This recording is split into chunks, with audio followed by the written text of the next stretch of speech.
Mo, welcome back to the Hardwood Knocks podcast and what has become an annual appearance where I promise to only pester you once a year.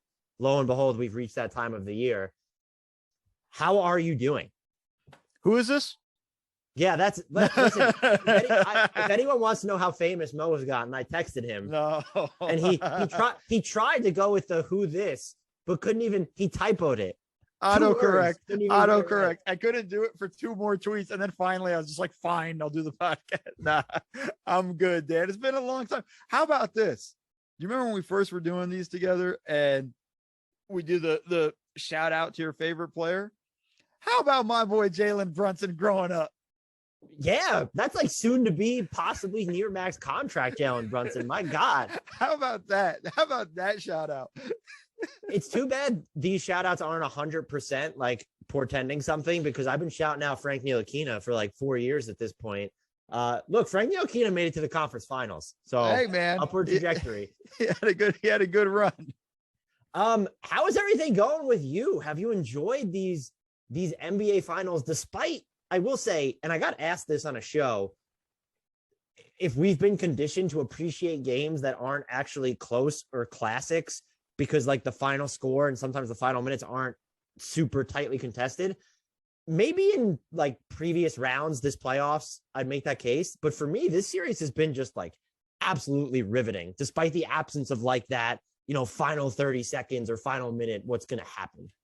It just sucks because the Warriors always make their run in the third quarter instead of the fourth quarter, right? Like we need them to just change it to the fourth quarter so that we can get those minutes and that excitement and that stuff. No, I think these finals have been great in general. And I kind of push back.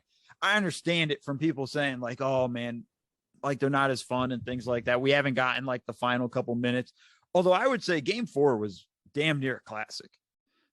There were definitely moments I was watching and I do this for both teams where I'm just kind of yelling, like, what are you doing?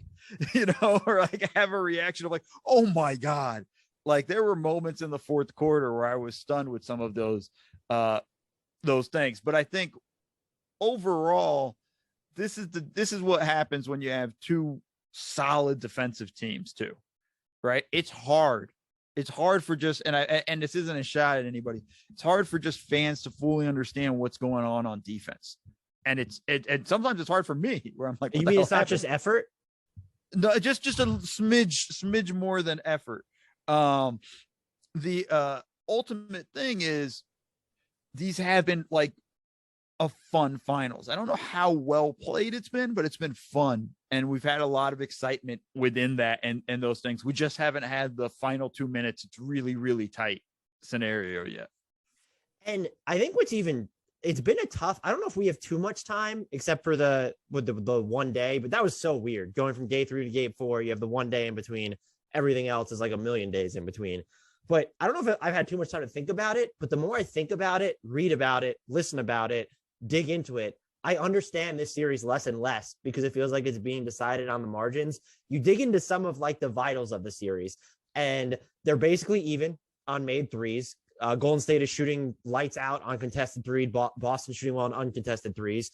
They're about even in the paint battle. Boston's a plus 15 at the free throw line right now, and they've gotten more rebounds. They've won the second chance point battle. Is it really, when you look at this series and how they're down 3-2, is it really just like the turnovers here and looking at the difference there? Is that the biggest thing, or what's the next biggest thing, or the actual biggest thing that's gone into deciding this series to date? There are a couple of things, but I think the starting point is the turnovers because it's the single biggest thing. And it's one of those things where the Celtics just throw the ball away, which, by the way, we say about the Warriors all the time. There's 6 turnovers in game 5, though. That was shocking. Lord. Yeah. Was shocking. Curry, 8 assists, 1 turnover. I was like, what happened? Everybody was like, everybody got stuck on the 0 for 9 of Curry from 3. And I'm like, guys, he had a pretty good game. He just didn't make a 3. Yeah, but what does that mean for his legacy, though, Mo? Oh, yeah, no, it's all over, I felt like his legacy was cemented when he won the first ever Western Conference Finals MVP. Cemented. It's over. Everybody just stop. No one else has the Magic Johnson trophy. That is no one else. Curry. It's him. Magic Johnson doesn't have the Magic Johnson trophy. Let's just put it that way. That's how good Curry is. No, but it's going to come down to it. And the other thing too, that's what it matters about the turnovers is it's how they're getting the turnovers. The Celtics are averaging 9.8 live ball turnovers per game. Later today or tomorrow, I'm going to have a one more thing literally about live ball turnovers. When they do that, the Warriors are able to run, get out in transition, and that means they get to attack the Celtics without having to face one of the toughest defenses in the half court. And I think that's really the series, and that's what it means. It's not just are they turning the ball over, it's those turnovers leads to opportunities for the Celtics, or excuse me, for the Warriors to run out and get those, transition threes, find Clay wide open on the wing, lose Curry for a split second, Jordan Poole come running off. Those are the keys there. And I think that's like the first major stress point you got to watch for. Yeah, and look, to that point, Golden State in this series, after live ball turnovers, 1.53 points per possession, I believe. That is high for anyone who cares. I did see Krista Narsu did an interesting thread on this about the types of turnovers Boston was committing and how it's easy for us to say, just do a better job of taking care of the ball. But that's so many of the turnovers has also just been like these lost balls that come from a shortcoming when you look at their ball handlers. Is this just something then that might be ingrained into the personnel that they have that we can't expect them to overcome, not just this series, but even maybe looking at the overall makeup of this roster? Well, I think it's the starting point of look, Jaylen Brown needs to become a better dribbler. It's not going to happen between games 5 and 6. It's going to be something he's going to have to work on in the offseason. I mean, it's definitely a part of the flaw that they have. It's in the same way that the Warriors will turn the ball over going for some sort of flashy pass. And that's going to be the situation. But there's also a matter of valuing and understanding of taking care of the ball. Like, go to a probe dribble, which is dribble underneath the basket instead of just trying to force a pass out, and or picking up your dribble at the wrong spot and things like that. It's as simple as that. I'm with Christian in the sense of it's not something that you're just going to be able to fix, but you got to cut down on it. It's that simple. Because sometimes it is just these turnovers are as bad as just you're just handing them the ball. I'd rather you punt it out of bounds and then get to go set your defense versus just being able to just here you go. Let's see what you get. Because now you're in it puts you in a bad position. And it's the live ball turnovers. That's a great stat that you just kicked out there, Dan, that I wish I had for my video. But that's it. You're out of position. You're scrambling at that point, and that's when the Warriors are going to take advantage of you. So, we can say all that stuff and it's hard. Yeah, it's hard. So is winning an NBA championship. You got to do the stuff. You got to make sure you take care of the ball. You just can't have 18 turnovers in a game.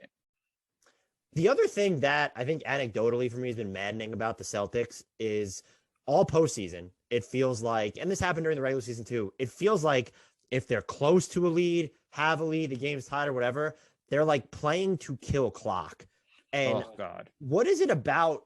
Is that by design? Is it something in this series Golden State's defense is doing? And when you break it down, I think it's 23% of their shots have come inside 7 seconds of the shot clock for this series. That number jumps to 30% in the fourth quarter. I get fourth quarters are different, what it could mean when things are contested, but we also haven't seen a ton of crunch time here either. So it's not a matter of them being in these high leverage moments, super frequently or incessantly and trying to slow things down. So what is it about their offense where it just feels like they're not getting into anything or doing anything until there's 12 seconds left on the shot clock? God, this is going to turn into a promo for one more thing. It's their offense in general. It's not the Warriors. And that's not to take anything away from the Warriors. They did the same thing in Game 7 against Miami and almost lost that game because of that. Right? They go 0 for 5, I think, in the final 3 minutes of that game, and blew a 13-point lead. And they go to it so often. And when their offense turns into let's burn clock and then kind of find get a one-on-one shot with Tatum or Brown, in those final seconds of the shot clock, it just puts too much pressure on them. Not saying that they can't come through, not saying they can't make those shots. It just makes it easier for the defense to defend them. Their offense is at its best when they drive and kick, when they get ball movement and cutting and things like that. Jaylen Brown getting an attack a second side is unbelievable. And I think that's really where he's really solid at. I think I call it Jekyll and Hyde. That's their offense. The Jekyll side is the ball gets moving. They get ball movement. The everything looks good. But then, Mr. Hyde shows up and it's slow it down.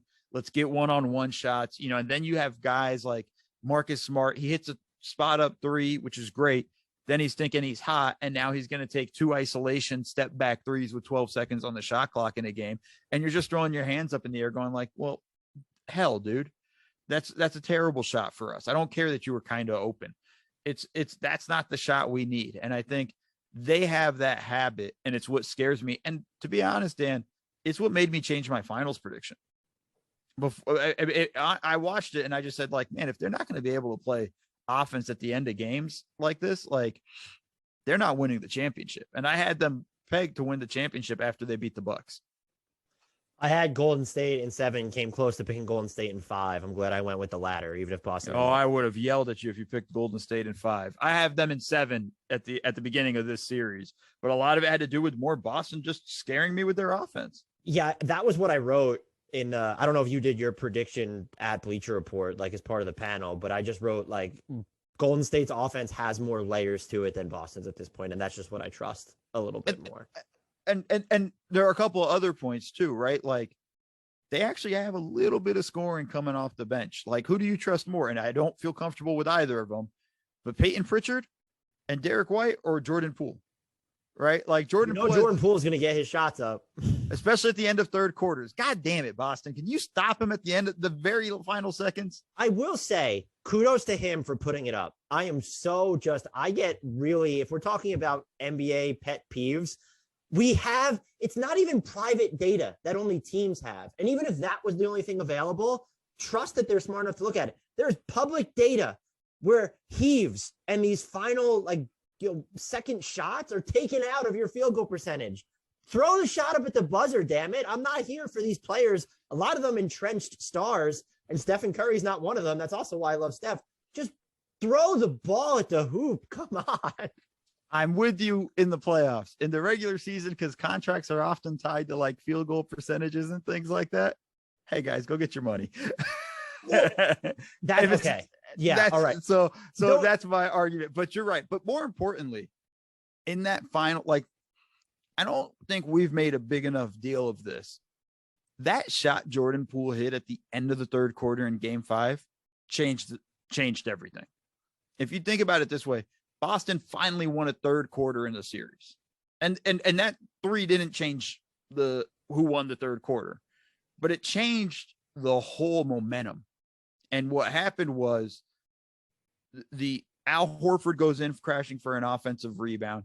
Grant Williams swipes at the ball, doesn't get it. And then Boston just stops. Meanwhile, Poole just runs along the sideline. And I didn't even think Wiggins was going to get him the ball in time. And he gets the shot off with the narrowest of margin. And now, instead of going into the fourth quarter up 2, Boston's going into the fourth quarter down 1. So you finally win a third quarter and you blow it in the final 3 seconds. And that changed everything, because then that carried over into the start of the fourth quarter where the Warriors went on a mini run right there to start it. And I think, to me, that's going to be a moment, if the Warriors end up winning this, especially if they win it in Game 6, to me, that's going to be the moment where everything turned against Boston. Not so fun fact, I was not watching that live because I was busy climaxing on a replay of the Draymond Green bounce pass when he threaded the needle. I think that was like the possession beforehand. I had to go back and rewatch that. Jordan Poole's ridiculous, though. The other element of Boston's offense, or one of the other elements I want to ask you about, it's received enough attention, and I do think he's done a lot of good things as a playmaker. And there's also been the scheduled tweets every other game. Jayson Tatum has made the leap. That's just consistent. Look, he's only 19, so kudos to him. But he's shooting a higher percentage on above the break threes, 51.4%, than he's shooting in the restricted area. He's 50% there, and he's on like 31% from 2 in general. His mid-range breakdown is ghastly. 4 of 20 from mid-range, 8 of 28 in the paint outside the restricted area. What is anything Golden State gone into that? Is it a lot of Tatum looks gassed at points in the game? What has gone into just that 2-point plunge for him? It's a little bit of everything. I think, I don't know how much of his shoulder is still bothering him. My dog scratching me again. Come here, buddy. You might get the dog on the podcast. Come here. Please. That's the real guest that we asked for, Come but here, you were buddy. the one that showed up. So, come on. Well, he doesn't have thumbs, so he can't really do all the work. All right, come here, buddy. All right. Here we go. My little pup. Named after? Well, not named after Luka Doncic, but his name is Luka. The foster and rescue named him Luka, and I was fostering him originally, so I wasn't sure I was going to adopt him. And the after telling everybody for a month his name was Luka, I didn't feel like changing it. I did know it wasn't, because it's spelled Luca, correct? Right. Yes. So, yeah. But the ultimate thing is, when we're talking about Jayson Tatum struggles here, you got to give credit first to Andrew Wiggins. He's done a great job. Klay Thompson rotating over a lot on these drives has been really good. Another layer of defense. I just think Golden State has done a great job defensively on him, showing an extra body a lot of times when he has opportunities. And then there's things with him. He's not going quick enough. If he gets the isolation on Steph, he's got to go right away, because the Warriors are going to send help, and he's not doing it. And I think that's kind of been the difference there. And then this is the wild stat, and shoulder injury aside, who knows if it's just really a stinger. It's the longest stinger in injury history. He hasn't had a dunk dance since Game 6 of the Eastern Conference Finals. I did not even process that.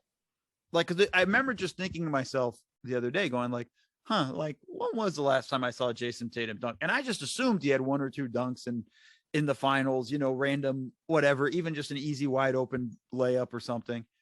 And I had to go all the way back. And the last time was like the second quarter, I think, in the Game 6. And I'm like, damn, wow. And I think that's something, maybe it's a shoulder, maybe it's fatigue, being tired and things like that. But that says a lot, because being aggressive at the rim makes a big difference. And I think those are things that are really going to matter for him. And he's got to get, the Celtics aren't winning anything if he doesn't get back on track. Moving on to the Warriors, what have you made of, and this is more than just this series, Andrew Checkbook win Wiggins' transformation?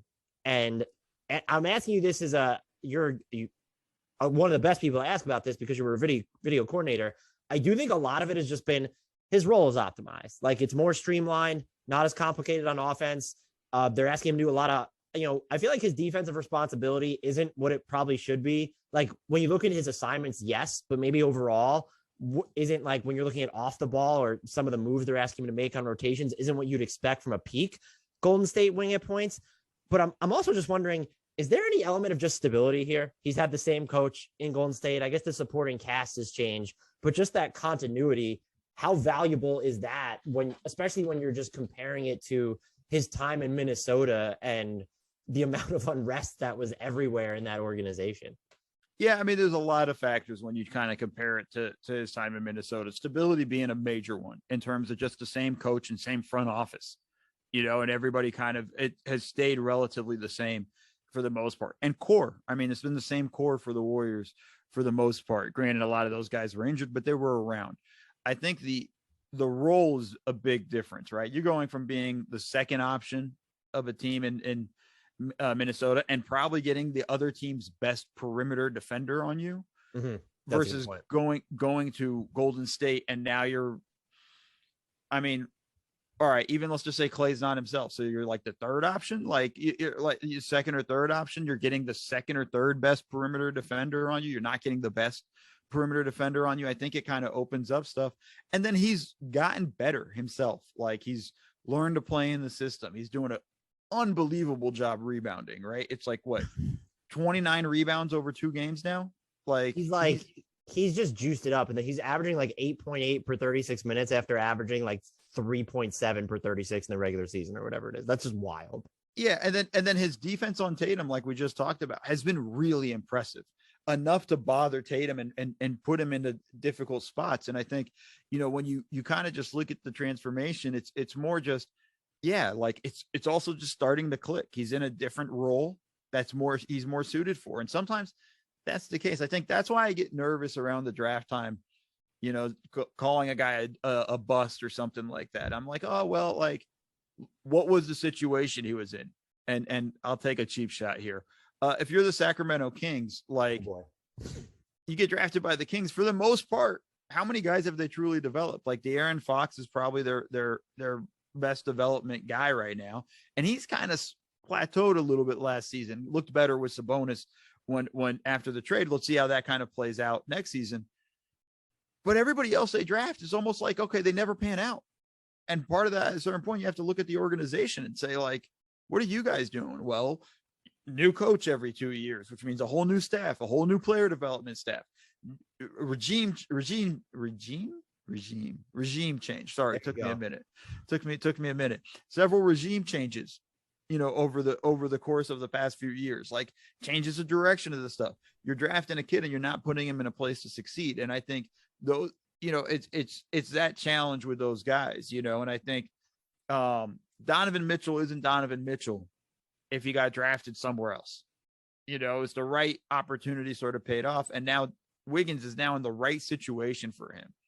And I think him being kind of a supporting cast member or like a third option is really what he's suited for at best, instead of what he was in Minnesota. And it's not just the way the scenario played out. And now he's grown as a player. Like, it's fun to watch. Is he going to win the finals MVP? He should win the finals MVP. That's the direction to go with this. Yeah. Steph didn't make a 3 in game 5. I don't know how you vote him finals MVP at all at this point. And look, you mentioned the stuff the Warriors have done as a team to make life difficult on Jayson Tatum. Possessions in which Wiggins has guarded Tatum. The Celtics is a team. So I'm not going off just the shot tracking data. The Celtics is a team, 0.8 points per possession in those situations. Just that's good for the Warriors, really bad for the Celtics. So it's been, and look, his season's been a trip, by the way. Wiggins goes from, is he going to play because he won't get vaccinated, to all-star starter, to I forgot all about that. So now he's been the Warriors' second best player in this. Like, we don't need to get into ranking who's been the most valuable for the Warriors, but like, we're at a point where he's been the second best or second most reliable player for the Warriors in the freaking finals. Like, that is quite the progression of events over the past 10 months or whatever it's been. I mean, it's unbelievable, kind of just how he's grown into all of that stuff. Like, it's been a roller coaster of a year for him, and good for him to just kind of hold on to that, and then good for just the organization. Stuck with him, believed in him, and I think they've kind of found something in him. We'll see what happens contract extension time, but it'll be a interesting scenario. But right now, they're a game away from winning the finals, and large part Steph Curry, but some of that's also Andrew Wiggins. You can't deny that. This is the question I've been dying to ask you. How many stars did you give Draymond Green's podcasts? I give all podcasts that I rate 5 stars. I just for don't this rate one. them I all. saw your 1-star review that said if I could give it a half-star review, I would. No, I said if I wanted to give it negative stars. Oh, of this one. It was more just, because I want to level out I want to bring down the competition. Maybe that's what I need to start doing, is just start rating everybody's a 1-star, everybody that competes against me, whether they're good or not. Lakers fans have done that to this podcast more than a few times. So shocking. There might be something shocking. Laker fans being petty, shocking. They can't realize, that they've put themselves in a bad situation after winning the championship. In their defense, I talked about Kyle Kuzma. I don't even remember what I said, but that's what incited it. But actual Draymond Green, the podcast stuff was always ridiculous. I also think he's ridiculous with it by claiming he's new media, but he's also not media. Please just shut up already about that. I'm all for players being in the media. If you want to call yourself new media, fine, but you can't say I'm new media and then say I'm not media. Like, let's have some consistency here. You literally can't say the word I'm new media but I'm not media. Like, you just can't. It doesn't work. Right. You are correct. Has the criticism of him been, when you're looking at the actual play on the court, not what he's doing in his hotel room, completely sober, just recording podcasts, but the criticism of him on the court, Has it been overblown or more fair this series? No, I think it's been fair. I think just his on the court stuff. I think, he hasn't been very good. Now, he was a lot better in game 5, and I think, my assessment was after game 2, I think he got caught up in the noise of everything, of all the antics of game 2. And that kind of led to him being out of it a little bit in game 3 and to a degree in game 4. But like game 5, he kind of looked like himself. And part of that actually is the Celtics' fault. And this is what I mean by it. They changed their defensive coverage and decided, all right, Steph dropped 43 on us. We have to crowd him. Let's put 2 on him. Let's go to work. And let's, really kind of make his life a little bit difficult.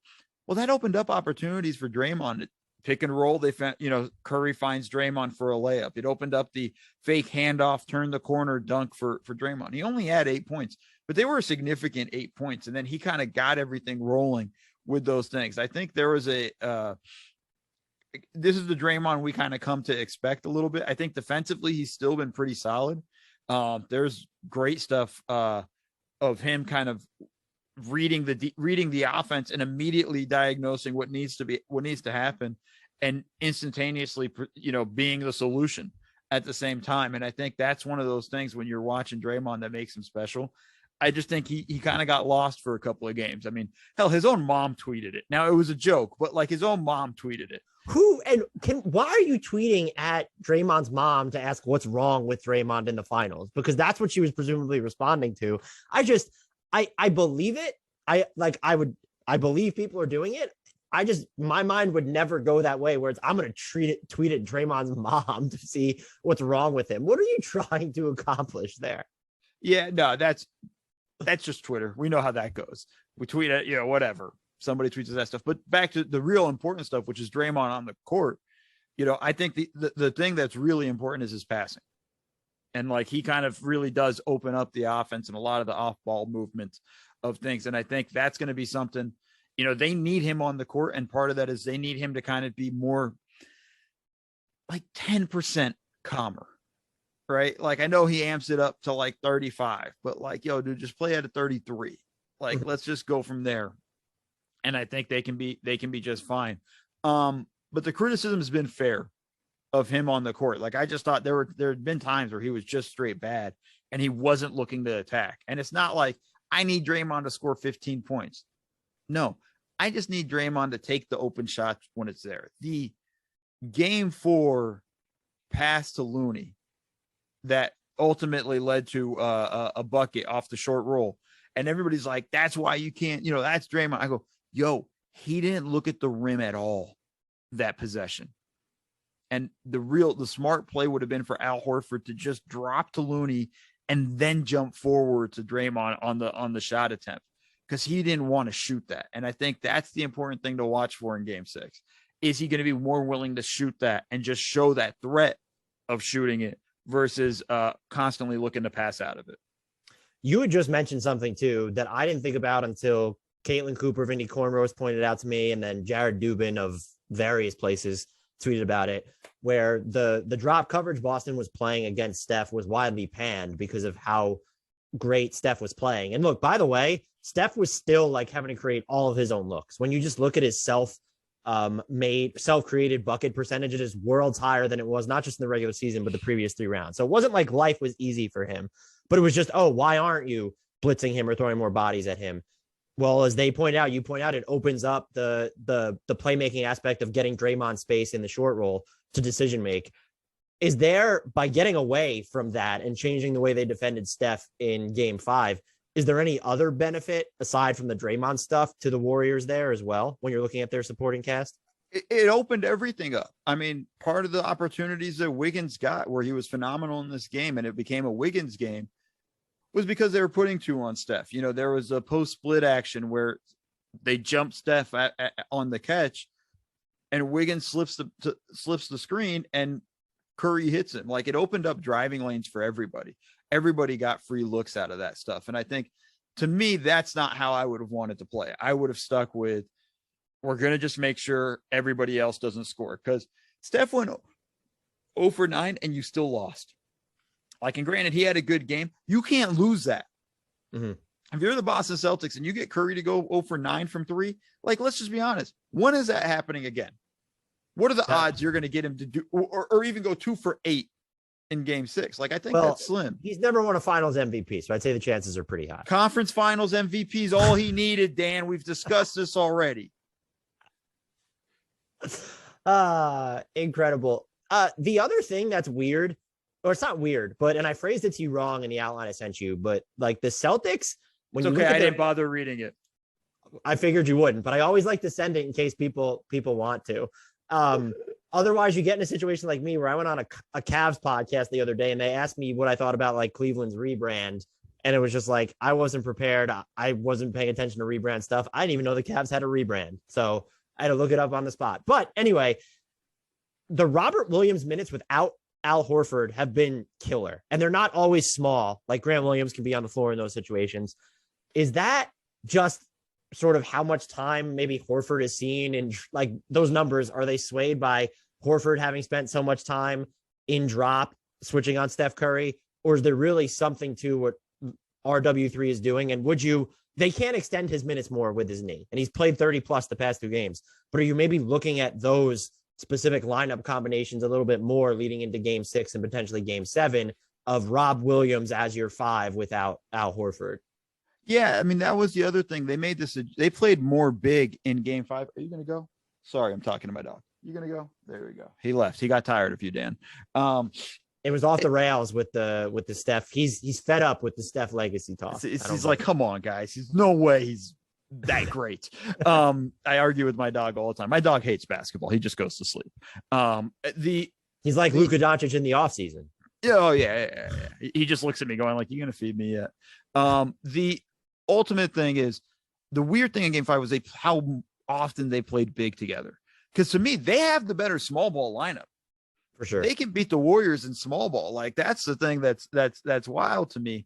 And I think when you play Williams and Horford out there together, Steph's kind of like, great, this is awesome. 2 bigs to target, and so on. And one of them's got a bad wheel. Like, yeah, let's go. Now, granted, there were opportunities. There were moments where like Williams did a good job. They were up higher on the screens in game 5 and really, again, pressuring Steph a little bit more, but it opens up more opportunities. I was surprised how they played big that long. I'm with you. I think they will play small again for most of game 6 because that's their best lineup. And it's something that I don't think the Warriors can contend with that well. Like the Warriors, oddly enough, probably are better served playing big more so than the Celtics. Yeah, I mean, they've punted on the pool party lineup or whatever it is. And even look, the most interesting, and it's not even a small lineup, but it's when they pulled Draymond and they put Gary Payton II in. And so Kevon Looney's in the middle with Clay, Wiggins, GP2, and Steph is a lineup that I think is intriguing for them. Are there any adjustments that have been made by either side this series that you've particularly loved or particularly disliked / haven't agreed with? Well, I'm still yelling and upset about drop coverage. I just think you can't do that against Steph. And I get everybody saying like, no, it's not as bad. No, it's bad. And more importantly, you need to at least show Steph you're up on the screen before you start retreating. And a lot of times, even when they're up, they begin to retreat as soon as he comes off. And I just think, to me, that's a little bit wild. I think one thing we probably haven't even given Kerr enough credit for, because I was shocked when he got put in the game, but Nemanja Bjelica has held up very well. You got to give Kerr credit for that. They've gone at him at a couple of times and he's ended up stripping them. And if ever there's a sign of the Celtics can't dribble, Nemanja Bjelica is picking dudes clean. I think those are some of the small rotation adjustments from that. For me, the big thing Kerr has done is after game 3, where he basically benched Looney for the whole 4th quarter, he's played him a lot more since then. And I think that's paid off. I think there's just been a lot of small tweaks here and there that are going to bore everybody. But overall, there's just been a couple of stuff. And at the end of the day, though, it's just drop coverage. Every time they're in drop coverage against Steph, just understand I'm somewhere screaming at a TV. Noted. Duly noted. You're the coach now of both teams. Even if we've already discussed it, what's one adjustment you're making for each heading into game 6? And I'm rooting for a game 7 because I love chaos and high stakes moments. Well, I predicted Warriors in 7, so I'm rooting I'm for that. I'm rooting for my own agenda as well. For my prediction, right? Yeah. I'm full heartedly being selfish. That is why I was a Phoenix Suns fan for most of this season. I predicted them to win the title in the preseason, and I felt not terrible about it until that game 7 against Dallas. Oof, that was rough. For the Celtics, it's what I said: play small longer, and don't slow down on offense. Get more ball movement, run more sets, get more actions, get more involvement of everybody, get the defense moving. When you've stuck playing a lot of one-on-one stuff, it plays right into the Warriors' hands. You don't want that. Get the action moving. So for me, for the Celtics, play smaller and play faster. For the Warriors, I would look at it more. I don't want to say almost the exact opposite of play bigger. I think for the Warriors, understand that they're going to come out fired up with their first punch to start this game. Just stay the course there.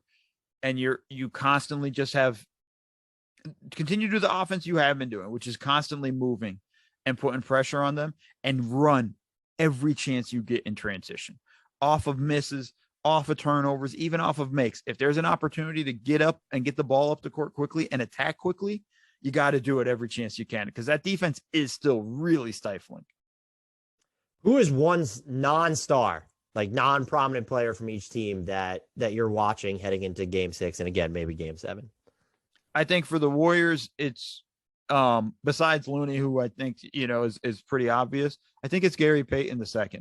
He's come in defensively. Oh, you got so happy there. I love Gary Payton II. There you go. Great story with everything and all of that of him coming through. But he's come in and has come up with some pretty big stops, strips and things like that. Has hit some shots, 6 of 8, I think, from the field in game 5, knocking down 1-3 and just small cuts and things like that. He's got to continue to be effective both on the offensive end and defensive end. And they're not going to guard him on offense. So he's got to make them pay for that with timely cuts and hitting a couple of threes. For the Celtics, it's 2 guys. And it's 2 guys as if we can morph them into one. And it's Derek White and Peyton Pritchard. And if they were the same player, if you just like combine them into one player. Oh, they'd be a max player. Not max, maybe a little less, but ultimately really good. I think you need those guys to come through, because right now the Celtics only have 5 guys. And I think that's the hard thing. Like, Grant Williams has not been very good this series. I don't think he's going to get any better. We've seen flashes from White and Pritchard, and those guys need to kind of stay consistent. White started out game 4 really well, 10 points in the first half, sucked the second half. And, those guys need to provide a punch either defensively or offensively, but they need to bring something for the Celtics to justify their minutes and to just buy time for some of those guys to get a couple minutes here and there. Derek White, especially, just because the defensive pressure he provides is invaluable to them. And I thought, for some reason, after game 5, I thought he played like 12 or 13 minutes. It turns out he played 20 plus. And I guess that was the extent to which you just didn't feel him on the court during that time. Yeah, no, that's the thing, right? Like, those hurt. Those no minutes at a random time kind of kill you. Like, you're there, but we don't feel you. Those really kill teams. This is the clickbait question of the podcast. Is Steph Curry the finals MVP at this moment? And is there anyone, whether it's the Warriors blowing this lead, whether it's someone on the Warriors coming up and you start bringing him, is anyone close enough to where he wouldn't win the finals MVP at this juncture? Through 5 games, it's Steph Curry. Again, everybody's going to harp on 0 for 9, but you got to understand what he did in game 4. He went into Boston and dropped 43 in a must win for the team, right? They go down 3-1. This thing's over. Yeah, done. This series is done. Like, they're not coming back from that. And he came in there, and you can sense it from the first quarter. When he hits the 3, everybody's talked about it. When he hits the 3 and then runs to the other end of the court to talk trash to the Celtics bench and fans before going to join his team in the timeout, that's not Steph Curry. That's Draymond Green. But that's something like, he set the tone in that.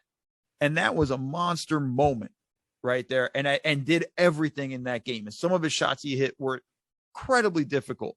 I think that's, to me, like a defining moment there. Now, who knows what happens in game 6 or 7. Like, we joked about it on one of the million freaking things I'm on. How's that for self-promotion? Yeah, I'm on a lot of stuff. Enjoy. Just stick around long enough, you'll probably hear me talking. If say he has a terrible game and the Warriors close out game 6 and Wiggins has 40 points, now you're in an interesting conversation in that scenario. I don't think it's going to happen. I think Steph's going to end up being the finals MVP. And I think, just looking at it through 5 games, he's been the best and most consistent player. And I believe a smart guy on Bleacher Report might have wrote an article about that. I don't know if you know him, Dan. No, you said smart, so I definitely don't know him. That would probably be, it's not me. That would have been the single nicest thing you've ever said to me, if that's the case. The final thing I wanted to ask you about this, and it's getting out in front a little bit, but how much, if you end up losing this series as either team, how much do you react to the manner in which you lose? Where it's like, if you look at the Celtics, like if they lose this series, is it something where they look at their roster and say, okay, we really need like more of a game manager, ball handler? Or if it's the Warriors and they blow this lead, and I'm not saying, oh, you need to trade Jonathan Kuminga, but how much do you then look at, okay, well, we might need some higher end veteran help if they're available, and actually look on the trade market, because you've come so close. The argument could be you don't need to do anything wholesale, but if it's something that's sort of reoccurring, where it looks like the Warriors aren't athletic enough, or the Celtics turnover ball handling problems, and you having worked for teams in the past, like how much stock do you place into the unflattering results of a series at this level? We're talking about the finals. They're like, this is it. You were one of the final 2 teams. Doesn't matter who wins. Both teams are going to need to make adjustments to their roster, right? And I know it's just like, I don't put stock in, we won, we shouldn't have to do anything else, right? Like, it'd be different. Like if the Celtics win the championship, you're not doing anything to the core. You lose the championship, you're not doing anything to the core, right? Jaylen Brown and Jayson Tatum, those are your guys. You're going to roll with them. Marcus Smart, you're probably going to roll with him. You need to upgrade the edges a little bit, especially your bench, because you basically have turned into 5 guys. Five. Who said this? Jayson Tatum has played like 1,000 minutes in the playoffs already. That's like, it's absurd. Yeah. You need to kind of you need to find a little bit more depth on the bench, regardless how this series plays out. For the Warriors, you need to find more athleticism. That's the one thing I watch, when the Celtics are the better team, the Warriors just have the best player in Steph Curry. That might not be the case next season. And that's not a shot at Curry. It's just a matter of like, he's getting old. And you need to find more athleticism along the wing. It's surprising how small they are. It's Wiggins and Clay are big, but obviously Steph, you're playing Poole, you're playing Peyton, like they're small at the end of the day. And I think that's something you're watching with that, going like, damn, all right, well, you kind of need to size up. And maybe that's Kuminga and Moses Moody making a leap and you don't need to do much. Maybe it's James Wiseman, actually playing. Yeah. I mean, that's a whole other podcast of its own.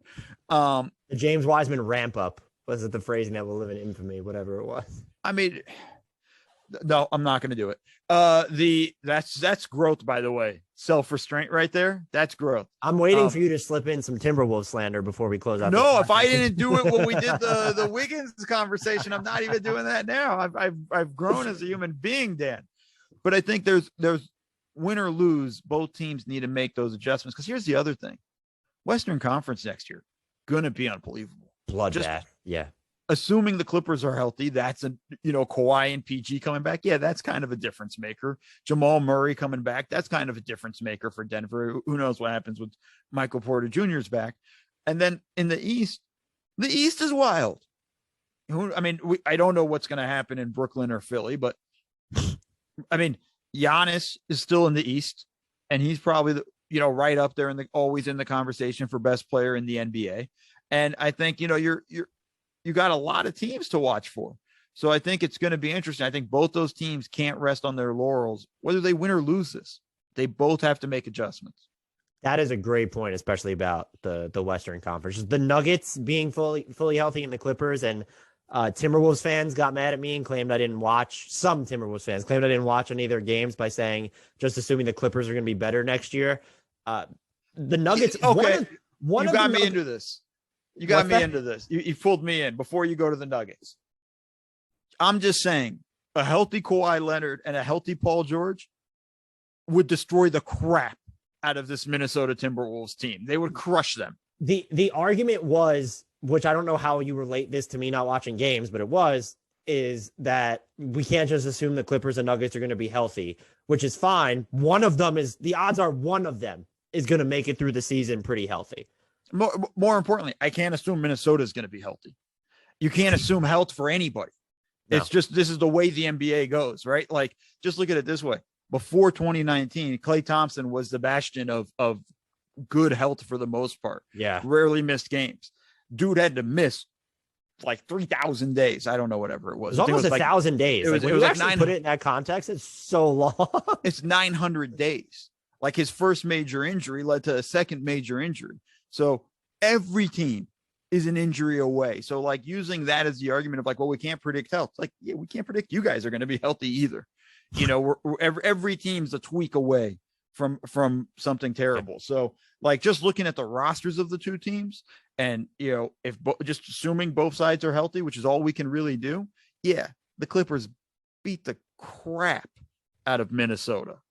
That was the only goal of this podcast, to get you to say something negative about Minnesota. Is there anything else? You got me. I was growing as a human being. At the buzzer, too. At the buzzer. Is there anything else about this series, though, that I didn't ask you about, or that you think is being under discussed that we need to touch upon quickly? God, we hit on everything, I think. You know, one thing that maybe is fun to talk about is the crowd. Yeah. I mean, the crowd in Boston is very impressive, but yes, ruthless, and yeah, okay, the cursing and things like that. I find it funny when players are upset about the cursing, considering how much they curse on the court. Wait, I'm sorry, Klay coming on the podium after Draymond says he plays like shit in front of his son and talking about how Boston fans are cursing in front of the children. Klay for the children, Thompson. That was just like, I loved that moment. I mean, no, but Klay has never cursed. Never. Like, come on, dog. Like, no, it's like, I've heard so much worse, you know, on the court and things like that. And I think there's an element of that, but I want to give credit, and I want to give credit to the fans at Chase. You know, they were really into Game 5. I had questions after Game 1 and 2, but Game 5, like, you could really feel them and their presence and that stuff. And I think it's been fun. So, you know, for the most part, like, I think the home court advantage has been a little bit real. To a degree. It hasn't necessarily played out in wins because both teams won on the road. But I mean, Boston gets lit, man. And I mean lit. Like, I was in the city for Game 4, and that 9:00 start, which this was my first time experiencing that. That's weird as hell. On a Friday, them peoples was boozing at like 5, maybe even 4. Like, the bars around the arena had like lines around, like, or lapping the block almost. It was like going to Disneyland or something.